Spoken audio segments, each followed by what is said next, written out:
હાલો મિત્રો, આજે લાંબી વાલોળીનું શાક કરવાનું છે. આપણે ગામડાની અંદર આ એટલી ફોલી નાખી, થોડીક બાકી છે.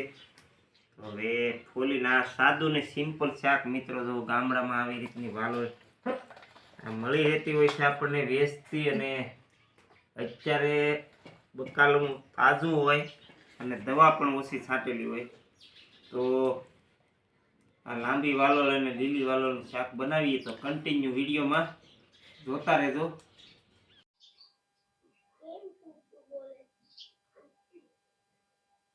ચાલો મિત્રો, ચૂલે આવી ગયા. હવે ચૂલો પેટાવી દી.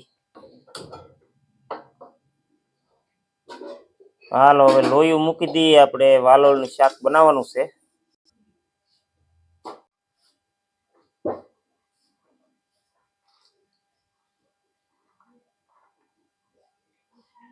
વાલોળને ધોઈ નાખી પેલા.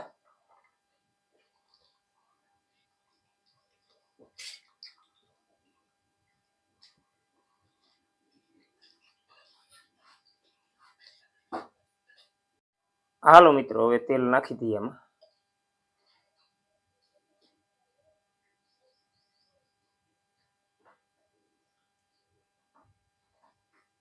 હાલો મિત્રો, તેલ આવી ગયું તો આપણે પેલા નાખીશું જીરું.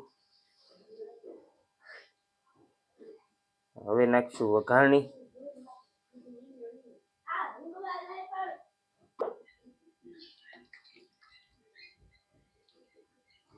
ચાલો મિત્રો, વાલોળ નાખી દઈએ હવે.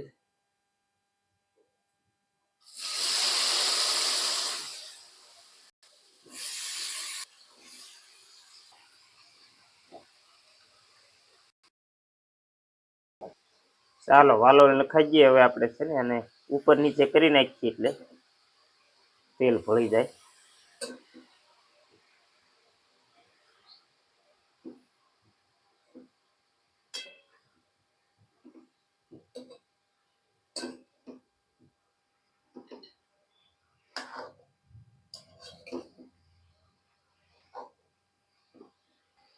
ચાલો મિત્રો, આને ઘડીક સીપું ઢાંકી દેવું અને ધીમા તાપે સડવા દેવું.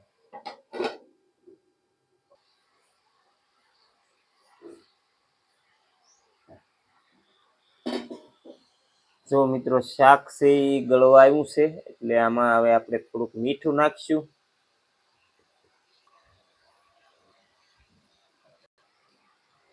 હવે નાખીશું હળદર.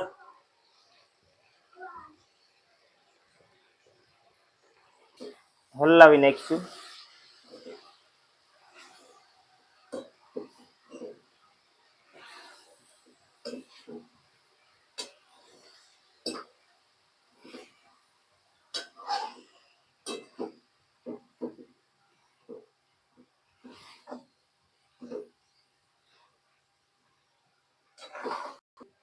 ચાલો મિત્રો, વાલોળ ગળી ગઈ. આપણે મીઠું ને હળદર નાખી દીધું. હવે થોડુંક મરચું પણ નાખી દઈએ અને પછી આની અંદર થોડુંક પાણી આપણે નાખવું પડશે, તો જ આના દાણા સડે, નહીં તો સડે નહીં. તો પેલા નાખીશું મરચું.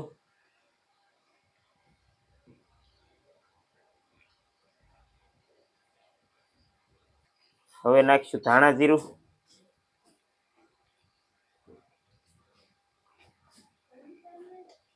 હલાવી નાખીશું.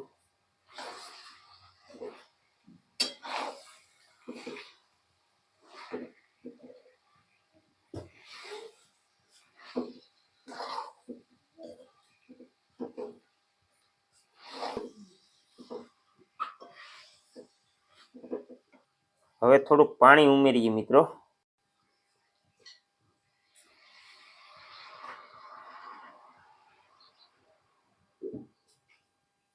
હાલો, અડધા ગ્લાસ જેટલું પાણી નાખ્યું છે આપણે. હવે આને આપણે પાછું સીબું ઢાંકીને આને ધીમા તાપે સડવા દઈશું. સીબું ઢાંકી દઈ.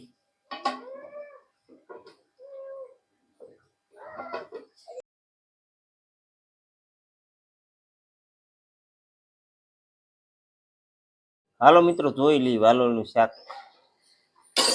જો મિત્રો, આવી રીતે સડવા આવી ગયો. અને હવે આમાં ચમચો ફેરવી નાખી.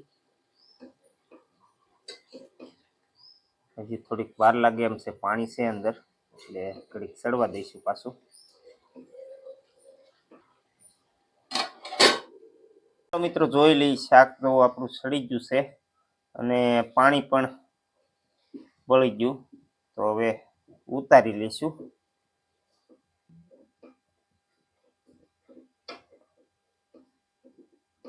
હા તો ઉતારી લઈ શાક.